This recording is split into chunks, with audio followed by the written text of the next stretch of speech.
हमारे बहुत सारे यहाँ पे मुसलमान भाई बहन हैं, आप सबको मैं सलाम करती हूँ। बस यही कहना चाहती हूँ, बहुत ही जिद्दोजहद के बाद हमने तेलंगाना हासिल किया है। जो तेलंगाना हमने हासिल किया उसमें हमें जो चाहिए था, तालीम के वास्ते, हमारे सेहत के वास्ते, हमारे तरक्की के वास्ते जो जो काम हमें करने थे थोड़े हद तक हम कर चुके। लेकिन ये कांग्रेस के सरकार आने के बाद बिल्कुल सारा काम वहां का वहां तपसा पड़ा हुआ है। आप देख रहे हैं, जो तालीम के वास्ते स्कूल बनाए थे, आज वो स्कूल मेंटेन करने के सूरत में भी ये कांग्रेस सरकार नहीं है। जो वजीफा बढ़ाने की बात उन्होंने किया था, वो आज तक बढ़ाने का बात नहीं कर रहे हैं।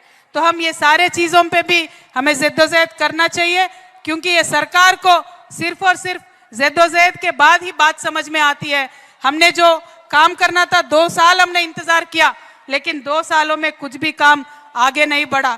तो हम आपसे यही गुजारिश करते हैं, हम बीआरएस के साथ पहले जुड़े थे, आज बीआरएस से हमें बर्खास्त किया गया, बेदखल किया गया, और इसीलिए हम निजामाबाद के बेटी, निजामाबाद के बहू होने के नाते आपके पास वापस आई हूँ, आपसे मुलाकात करने के लिए आई हूँ, आपसे ये गुजारिश करने के लिए आई हूँ कि आपकी बहू हूँ मैंने भी जिद्दोजहद में हिस्सा लिया, मैंने भी खूब लड़ाई किया, लेकिन आज जो रेस्पेक्ट, जो इज्जत मुझे मिलना था वो बीआरएस पार्टी में नहीं मिला।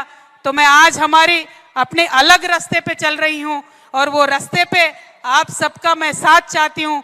आपके बहन होने के नाते आपके साथ मिलके, खड़े होके, लड़के आपको आपका हक मैं दिला के रहूंगी।